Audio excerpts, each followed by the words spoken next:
Actually ఎందుకు చెప్తున్నానంటే, ఇలాంటి మాస్క్ వేసుకోవద్దని. ఇలాంటి మాస్క్ వేసుకున్నామనుకో, అబద్ధపు మాస్క్, లైస్, మ్యానిపులేషన్స్‌తో కూడిన మాస్క్. ఎన్ని అబద్ధాలు చెప్తామంటే, నేనే కరెక్ట్ అయిపోతాను, నేనే మంచివాడిని, నేనే మంచిదాన్ని అనే మాస్క్ వేసుకుంటాం గదా! ఆ మాస్క్ అంటే అందరూ నన్ను మంచిగా చూడాలి, అందరూ నన్ను అందంగా చూడాలి, నేను చాలా మంచిదాన్ని, నా రెప్యుటేషన్ పోకూడదమ్మో, నలుగురు నన్ను ఏమనుకుంటారు, నేను చాలా మంచివాడిని, నేను చాలా మంచిదాన్ని. నేను ఎప్పుడు అలా అనుకోనండి అసలు. నాకెంత పరువు పోయినా పర్లేదు, మనం కరెక్ట్గా ఉండాలి, లోపల మనం కరెక్ట్గా ఉండాలి.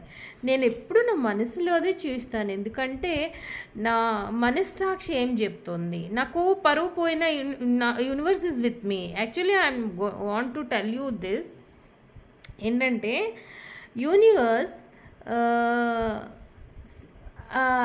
సబ్కాన్షియస్ మైండ్లోకి మీరు వేసుకున్న మాస్క్ వెళ్తుందనమాట.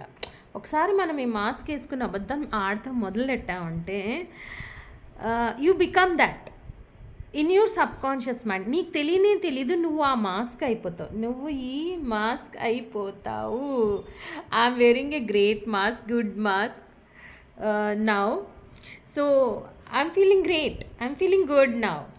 అలాంటి మాస్క్ మీరు వేసుకోండి. అంటే మీ గురించి మీరు గొప్పగా చెప్పుకుందామని, నిజంగా అది గ్రేట్గా ఫీల్ అవ్వచ్చు మీరు అట్ ద మూమెంట్, అబద్ధం చెప్పి అలా చెప్పి. But it will soon me subconscious mind ఆ అబద్ధాలని యాక్సెప్ట్ చేస్తూ మొదలు పెడుతుంది. మీరు అది ఆ వ్యక్తిత్వం మీలో వచ్చేస్తుంది అనమాట. మీరు అలా మారిపోతారు. సో కొన్నాళ్ళకి మీరు అది అయిపోతారు. ఏదైతే అబద్ధపు మనిషిగా బతుకుతున్నామో అలా